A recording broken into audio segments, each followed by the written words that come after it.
Hey, this is Dave DeCamp from antiwar.com. This is anti-war news for Monday, February 6th, 2023.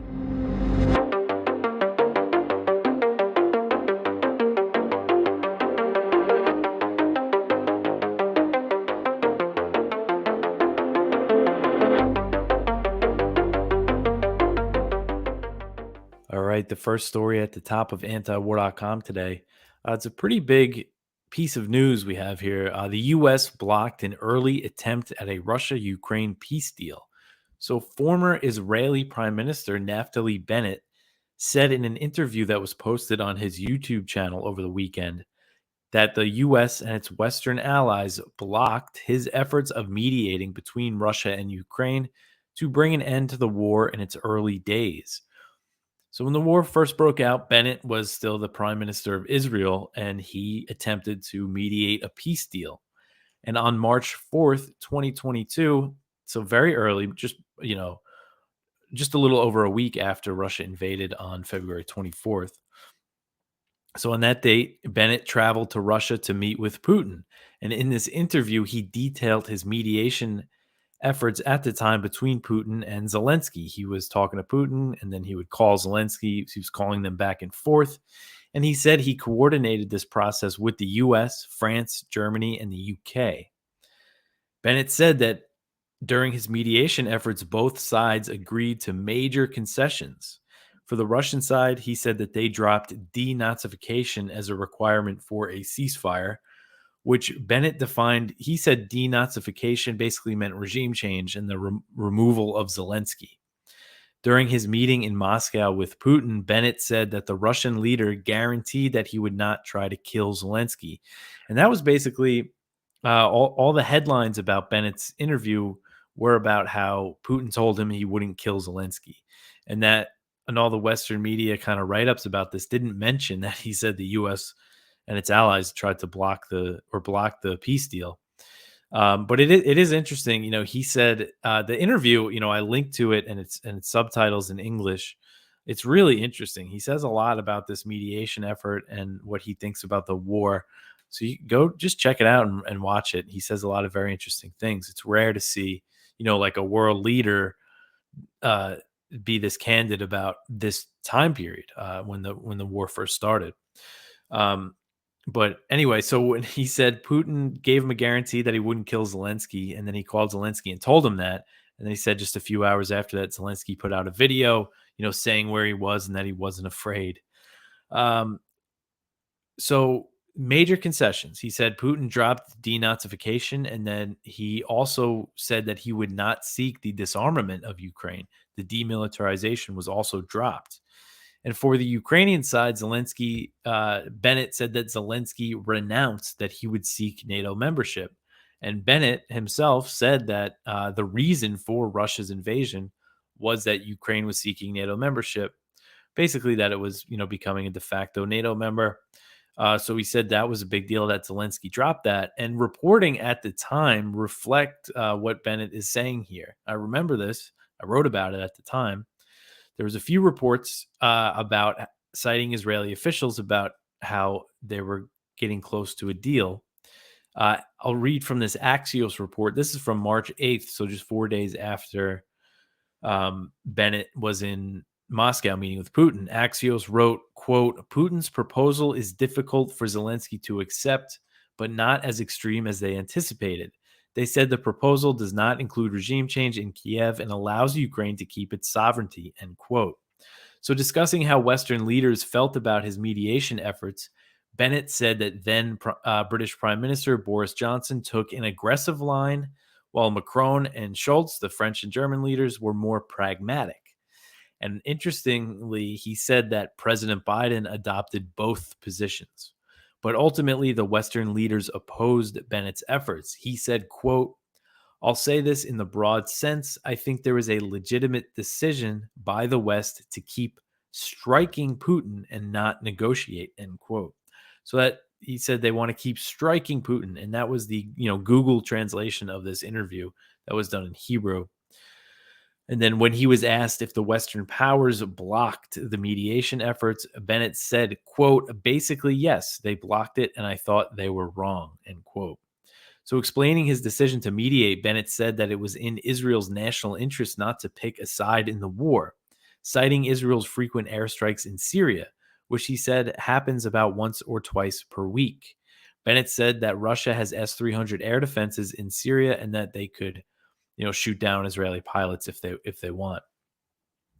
So negotiations between Russia and Ukraine, they didn't stop with Bennett's efforts, but this is another example of the US and its allies discouraging peace efforts in the early days of the war. Later in March, Russian and Ukrainian officials met in Istanbul, Turkey, and followed up with virtual consultations. Now, according to the account of former US officials speaking to Foreign Affairs, the two sides agreed on a framework for a tentative deal. And Russian officials, including Putin, have said publicly that a deal was close following the Istanbul talks. But those negotiations ultimately failed after more Western pressure. Boris Johnson visited Kyiv in April 2022, urging Zelensky not to negotiate with Russia. According to a report from Ukrainska Pravda, Ukrainian newspaper, he said that even if Ukraine was ready to sign a deal with Russia, Kyiv's Western backers were not. And later in April, Turkey's foreign minister, Turkey, who hosted these talks, said that there were some NATO countries that wanted to prolong the war in Ukraine. I put this full quote from him in here because, again, I think it's really revealing. This is a NATO country, Turkey.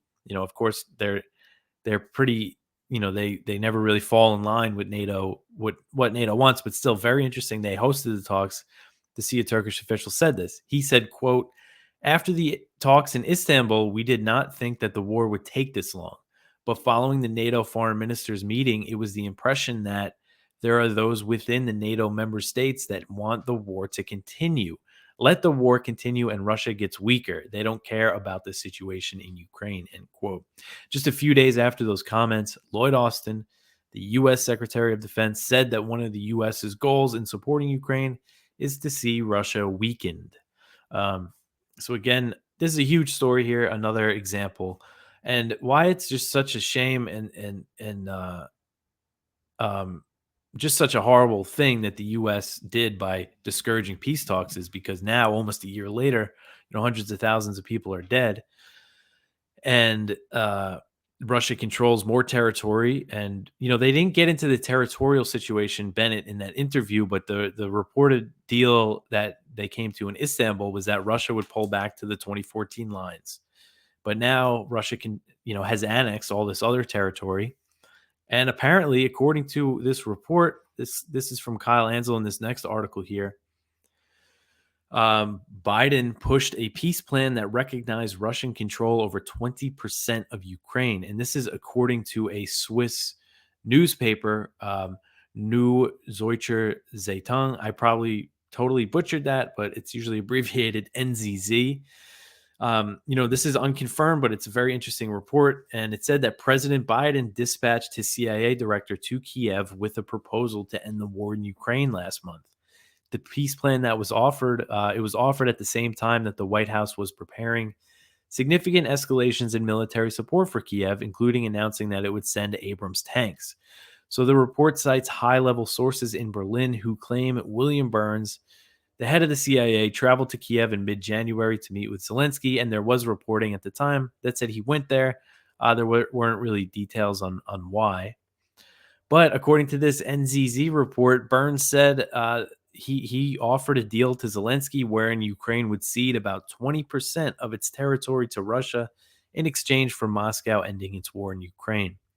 Details aren't exactly clear if that 20% includes Crimea as being a chunk of Ukraine or not. But I don't think it did. So anyway, NZZ's source claimed that both Kyiv and Moscow rejected the proposal. In a statement to Newsweek, the CIA denied that Burns delivered the proposal. The Kremlin also dismissed the report, so both sides denied it. According to German sources, the peace proposal reflects a growing rift within the White House on how to handle the war in Ukraine. The report read, quote, "Security advisor Jake Sullivan and Burns wanted to end the war quickly so they could focus on China. On the other side would be Secretary of State Antony Blinken and Secretary of Defense Lloyd Austin. They did not want to let Russia get away with destroying the rules-based peace order and called for massive military support for Ukraine," end quote. After Burns failed to sway Kiev and Moscow to agree to Washington's plan, Blinken and Austin were able to sway the president to authorize the transfer of the Abrams tanks. So this says, no deal, send them tanks. NZZ reports that the decision for the U.S. to send main battle tanks to Ukraine caught German leader Olaf Scholz off guard. The union in the German Bundestag issued a statement saying that he did not want to deliver the tanks until the very end, until he assumed that because he assumed that the U.S. wouldn't send its Abrams. So yeah, this is interesting. Again, both sides denied it. So who knows if it's true or if the details are exactly true, but Burns did show up in Kiev. It's rare for him to do that. So again, this is going to end with Ukraine giving up some chunk of its territory, it seems like, and that they wouldn't have lost if they negotiated peace much, much earlier, and a lot less people would be dead. All right, so the next one here. Germany is open to the idea that a Western country attacked the Nord Stream pipelines. So the Times of London, they reported this last week that Germany is open to theories that a Western country attacked the Nord Stream pipelines in an attempt to blame the incident on Russia. So the Times report reads, quote, the German investigation is thought to have made little progress so far, with officials having yet to uncover any compelling evidence. However, the Times understands that they remain open to theories that a Western state carried out the bombing with the aim of blaming it on Russia, end quote. So since the attacks, there's been investigations by Germany, Sweden, Denmark. They've been very quiet, suspiciously, I think.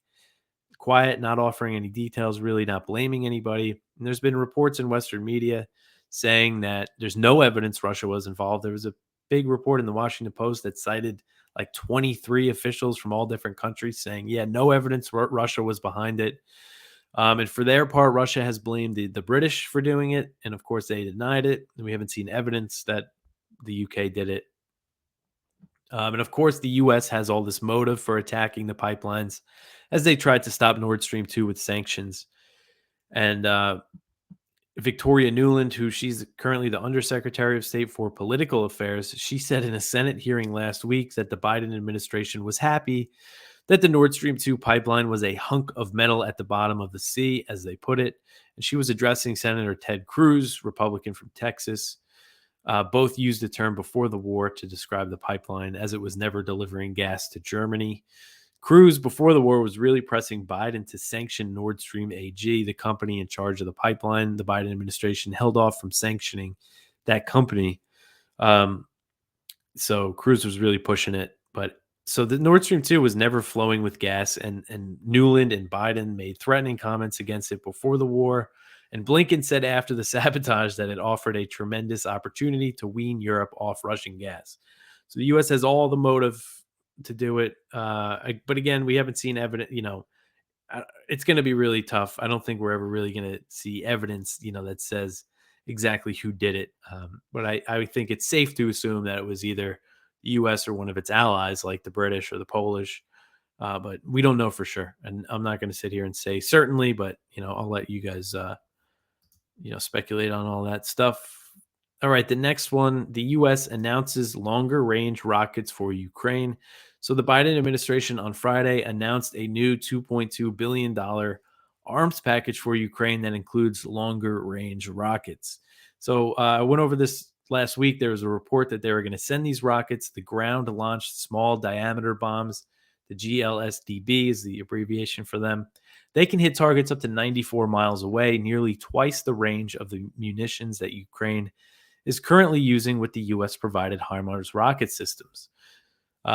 Brigadier General Pat Ryder, he's the Pentagon spokesman, he said, quote, this gives them a longer range capability, long range fires capability that will enable them to conduct operations in defense of their country and take back their territory in Russian-occupied areas, end quote. So the announcement comes after a series of other U.S. escalations, including pledges to provide M1 Abrams tanks and Bradley fighting vehicles. Each step brings the U.S. and Russia closer to a direct conflict. So the U.S. is providing these new rockets through the Ukraine Security Assistance Initiative, which allows the U.S. to purchase arms for Ukraine. So it's going to take much longer than just sending it from U.S. military stockpiles. According to Politico, they said it could take up to 9 months. And so these are precision guided bombs that they're going to fit to a rocket motor that is pretty common in U.S. military stockpiles. They're made by Boeing. They've been pushing the U.S. Boeing has to send these rockets. And this new massive weapons package, again, it's $2.2 billion. And it's broken down into $1.7 billion in the Ukraine Security Assistance Initiative. Again, that's stuff that they're buying for Ukraine. And $424 million is going to be pulled from the presidential drawdown directly from U.S. military stockpiles. And one thing, I feel like we're seeing more of the Ukraine security and assistance funds that they're buying weapons as the war goes on. They used to just be shipping tons of stuff from U.S. stockpiles, but those stockpiles are dwindling. According to the Pentagon, the stockpiles, the weapons that they drew from the stockpiles includes more ammunition for the HIMARS, more artillery rounds, mortar rounds, heavy machine guns, things like that. And the equipment, there's a bunch of stuff here. I'm not going to read the whole list, but it's a lot of ammunition and parts for other things that they've already sent. One thing that they say they're buying for Ukraine are 2 Hawk air defense systems, which are an old system. I know they've been trying to get Israel to give them their Hawk systems. So it's not clear where that's coming from. All right, so the next one here, Ukraine to replace their defense minister after the corruption scandal. So Ukraine's ruling political party, the Servant of the People, that's Zelensky's party, they said Sunday that they will remove Ukrainian Defense Minister Alexei Reznikov from his post and replace him with Kirilo Budanov, who is currently the head of Ukraine's military intelligence. So the head of the Servant of the People's bloc in parliament said that Reznikov is going to remain in the Zelensky government, but he's going to be transferred to another ministerial position. He said that the change was due to the fact that a career military officer should head the defense ministry, not a career politician like Reznikov. But this move comes, he's not, they're trying to downplay it, not link it to the corruption scandal. But, that was a pretty huge scandal, and it resulted in the firing of several senior officials. And one of the accusations that was made is that the Ukrainian Defense Ministry oversaw the purchase of food and other goods at an inflated price, basically jacked up the price so people could make money off these deals. And Reznikov himself was not implicated in any transactions, but he did come under scrutiny as he headed the ministry at the time of the scandal. Reznikov and other defense ministry officials, they denied that there was any wrongdoing. And they said that the inflated numbers were due to a technical mistake. But due to the scandal, Ukraine's deputy defense minister was fired, Reznikov's deputy. So he's going to be replaced. And throughout the war, Reznikov has said a lot of interesting things. He's made very candid comments about the Western role in the conflict. Last summer, he offered his country as a testing ground for Western arms makers in a pitch to secure new weapons. He said, come on, send them over here. We'll be a testing ground for you. He recently insisted that Ukraine is a de facto NATO member and said that Ukrainians were shedding blood for a NATO mission. On Sunday, he's still pitching for more arms. He said he was confident that the U.S. and its allies would provide fighter jets, saying that Ukraine has received everything on, this is how he put it, on its wish list to Santa, except for planes. So we've seen a lot of that from Ukrainian officials saying they're giving us everything we want. They're going to eventually give the planes. All right, so the next one here. So this is from Politico EU, which is a site. Normally, it's rare that we would run articles up in our top section from Politico. But this is actually a good article, and it's about this new law that's going to increase the punishment of Ukrainian soldiers for, disciplinary measures for breaking rules or deserting, their post. And it's a very, very critical article of this law. It says Zelensky refused to veto a new law that strengthens punishment for wayward military personnel. And he's rejecting a petition signed by over 25,000 Ukrainians who argue that it's too harsh. So if you want more details on this, just go read the article. It's very long and detailed. And really, the gist of it is that they're going to expand prison sentences for things like, and they could start making severe punishments for things like consuming alcohol, questioning orders, and things like that. Not just desertion here. And towards the end, they quote soldiers on the front line saying how a lot of them don't want to be there. So many of them are being killed. Some of them have just, fled for their lives before they were told to retreat. And we know that Ukraine's taking a lot of heavy losses in the east around that city of Bakhmut. Russia's continuing to make more advances. It's just a really bad situation for the soldiers. And now they want to crack down on them more. Okay, so the next one here is what everybody has been talking about probably all weekend, and that is the Chinese balloon. So the Pentagon, so just a quick recap. The last show I did was when they first announced that a Chinese surveillance balloon was flying over the US. And then China came out on Friday and said, no, they said it was a Chinese balloon, but they said it was civilian and that it was a weather balloon. And then Blinken cancels his trip to China. Of course, it seems like the announcement, was time to sabotage that trip. He was supposed to go, I think, on Monday, although it wasn't officially confirmed or something. And then all weekend, the Republicans, they got to shoot it down, saying Biden's owned by China, all that nonsense that, if you actually know things about foreign policy, you know how Biden has been very hard line against China, much more so than Trump ramping up sanctions and military activity and securing all these deals to build new bases in the Asia Pacific. Anyway, and then the thing floated from Montana down to the Carolinas and out to the ocean, and a U.S. F-22 fighter jet shot it down, and people could see it. I have an uncle that lives in the area, and he looked, right off the coast, and he saw this thing get shot down. So, I mean, the whole thing is just strange, and I honestly don't know what to make of it yet. But this article, I just put in some things that there's questions about when it comes to this situation, because what I'm seeing is people getting whipped into a frenzy about China over this. And we know, as I've always covered, that, China is the next big thing. Taiwan, all this U.S. support for Taiwan. And the Pentagon and all these other U.S. federal agencies have named China, the top threat. They're saying they're the number one enemy. And here we have this balloon that could be used to justify more escalations. So we got to ask questions. So this article is titled, "The Pentagon Says That Chinese Balloons Have Traveled Over the U.S. Before."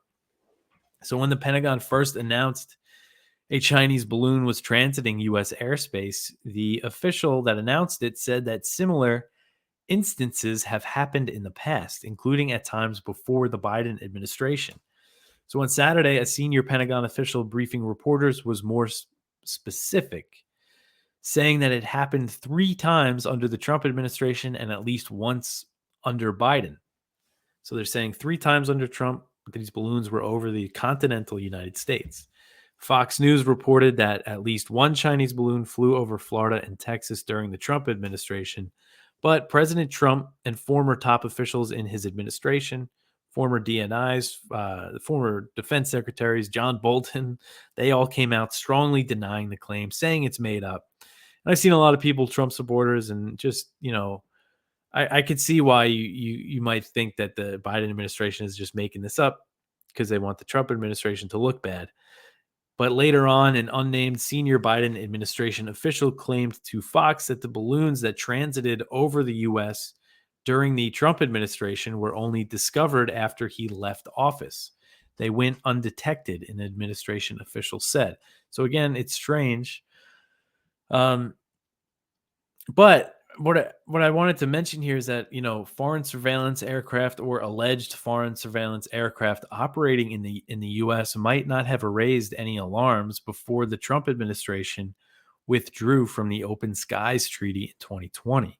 So that treaty was signed in 1992, and it allowed the U.S. and Russia and a bunch of other countries, mostly European countries, fly unarmed surveillance flights over each other's territory. That allowed spy planes, Russian spy planes, to fly over the U.S. And it was really what it was, is a trust building arrangement to ease tensions between the U.S. and Russia. Although China was not a party to the treaty, but still, I mean, if that is a thing that happened, maybe a balloon, they might say, oh, it's a balloon. How far would that go up the chain? If they saw a balloon kind of drift onto the U.S. and then float out, because the one thing the Pentagon did say is that these past instances, they were not over the U.S. for the same duration of time. But anyway, Open Skies is dead. Trump killed it in 2020. The Russians tried to salvage it. They offered to the Biden administration, they said, hey, when Biden came in, let's get back into Open Skies. But the offer was rejected by Biden's State Department. I just had to point out a little hypocrisy here because when Biden was a candidate for president and Trump withdrew from Open Skies, he slammed the move, saying that it would exacerbate growing tensions between the West and Russia, increase the risk of miscalculation and conflict. Imagine him caring about the risk of conflict with Russia. Anyway, so right now it's not clear what this balloon was intended for, or if it even purposely flew over the U.S. I don't know. Who knows? It could be a surveillance balloon. It could be a weather balloon. It could have just floated. The wind blew it. Who knows right now? But in the 1950s, there's a history of balloons being used for surveillance. In the 1950s, the US launched hundreds of surveillance balloons over the Soviet Union and China in an operation known as Project Genetrix. But today's satellite technology makes deploying such balloons unnecessary to conduct military intelligence. However, Politico reported in 2022 that the US was working on a new plan involving balloons to track hypersonic missiles. The report also said that the Pentagon launched 25 balloons in a demonstration when considering using them to track drug traffickers. So that was in 2019 that they said the Pentagon launched 25 balloons over the US. So, again, it's just tough to know, but these are questions we have to ask. And also, it's just worth mentioning, the history. I should have mentioned in this article in 2001, this was before 9/11, a U.S. surveillance plane flying off the coast of China, off the coast of Hainan Island, which is a big Chinese island in the South China Sea, collided with a Chinese spy plane. The Chinese pilot died. The American pilot landed on Hainan in Chinese territory, and that was a huge diplomatic spat. So, you know, just a little context for the history of U.S.-China relations over surveillance stuff like this. So we'll see. And right now, the Pentagon says they're working on recovering this balloon. So we'll see what they say. And we can't just trust what the Pentagon, what the U.S. is going to say. Just keep in mind that they want to ramp things up with China, and I think a lot of people are going to use this to go in that direction. And it just shows what a pathetic diplomat Blinken is. This is a situation where I think we should be talking with China more, and instead he cancels the trip. Same thing with the war in Ukraine. He should be on the phone every day trying to talk to Lavrov, but he's not, because instead of working towards peace deals, the U.S. is sabotaged peace deals. All right, so the next one, Iraq. This is from Jason Ditz.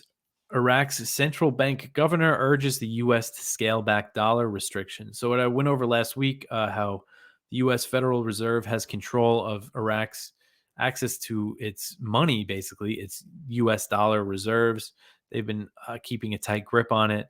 And now they met on Friday. So the Iraqi dinar's rate of exchange with the U.S. dollar bounced off a near-term low on Friday, raising hope that the months of currency free fall may be finally coming to an end. So the dinar's exchange rate with the dollar was really bad as the Federal Reserve was holding their reserves. But after this meeting, it bounced back. I guess that's really speculation that the U.S. is going to, give them more access to these reserves. Because the way things stand with, Iraq has sold a ton of oil in the wake of the war in Ukraine and all the sanctions. But their currency is still taking a hit because of the control. The U.S. says they're trying to control smuggling, what they call dollar smuggling between Iran and Iraq. And that stuff always happens with sanctions. They have Iran under all these sanctions. It creates black markets. That's what sanctions do. So Iraq is in the middle of this, and they're hurting because of it. But it looks like it's bouncing back. So hopefully the U.S. is a little less stingy. But it's really an example of what I think a lot of people don't know is how the U.S. still controls Iraq is by controlling its money.